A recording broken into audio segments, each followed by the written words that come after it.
పంచాంగం ప్రకారం ఆగస్టు 13న గురువు నక్షత్ర మండలాన్ని మారుస్తాడు. గురువు ఈరోజు పునర్వసు నక్షత్రంలో సంచారం చేస్తాడు. ఈ నక్షత్రానికి అధిపతి గురువే.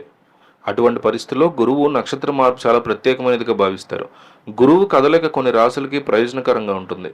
గురువు నక్షత్ర సంచారం జ్యోతిష్య శాస్త్రం ప్రకారం మొత్తం 9 గ్రహాల్లో గురువు కూడా శక్తివంతమైన గ్రహం. త్వరలోనే గురువు సంచారంలో మార్పు చోటు చేసుకునుంది.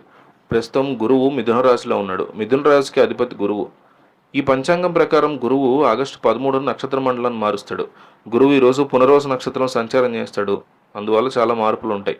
గురువు కదలిక కొన్ని రాశులకు ప్రయోజనకరంగా ఉంటుంది, కొన్ని రాశులకు ప్రతికూల ప్రభావాన్ని కూడా కలిగిస్తుంది.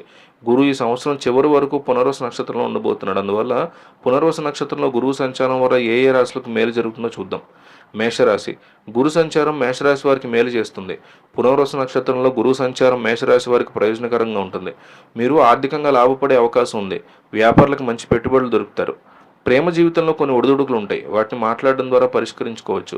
కెరీర్ జీవితంలో అనేక పనులు మీకు కనిపిస్తాయి. ఇవి మీ ఎదుగుదలకి సహాయం పడతాయి. కర్కాటక రాశి. కర్కాటక రాశి వారికి పునర్వసు నక్షత్రంలో గురువు సంచారం శుభ ఫలితాలు ఇస్తుంది. మీ జీవితంలో సానుకూలత ఉంటుంది. ఆరోగ్యంలో కొన్ని ఒడిదుడుకులు ఉంటాయి. అందువల్ల ఆరోగ్యం మీద శ్రద్ధ పెట్టాల్సిన అవసరం ఉంది. విద్యార్థులకి శుభవార్తలు అందుతాయి.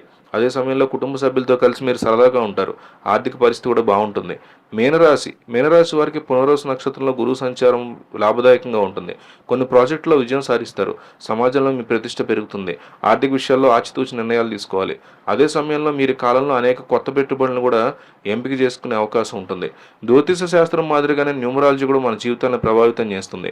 మనం పుట్టిన తేదీని ఆధారంగా మన వ్యక్తిత్వం, ప్రవర్తన లాంటి విషయాలు తెలుసుకోవచ్చు. ఈరోజు నెంబర్ 4 తేదీలో పుట్టిన వ్యక్తుల్లో చాలా ప్రత్యేకతలు ఉంటాయి.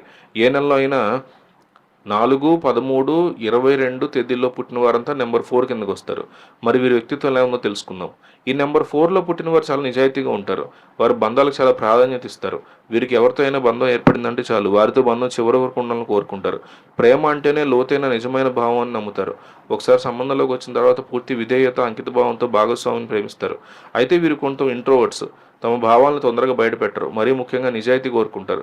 కొన్నిసార్లు మొండితనం, కఠినమైన నియమాలకి వారు ఖచ్చితంగా కట్టుబడి ఉండేటువంటి రకాలు. నెంబర్ 4లో పుట్టిన వ్యక్తులు కుటుంబ సభ్యుల పట్ల అత్యంత మమకారంతో ఉంటారు. కుటుంబ సభ్యులు సంతోషంగా ఉండడం కోసం ఏమైనా చేయడానికి సిద్ధపడతారు. వీరు పెద్దగా రొమాంటిక్ కాకపోయినా జీవిత భాగస్వామికి విధేయత, గౌరవం, నమ్మకం చూపించడంలో ముందుంటారు. అయితే కొన్నిసార్లు వీరి ఆవేశం సంబంధాలను ప్రభావితం చేసే అవకాశం ఉంటుంది. నెంబర్ 4కి అనుకూలంగా ఉండేటువంటి నెంబర్లు, అత్యంత అనుకూలమైనటువంటి నెంబర్లు 1, 2, 7, 8. మోస్తరు అనుకూలంగా ఉండేవి 5, 6, 9. అనుకూలం కాని సంఖ్యలు 3, 8 అనేసి మనం చెప్పుకోవచ్చు అన్నమాట.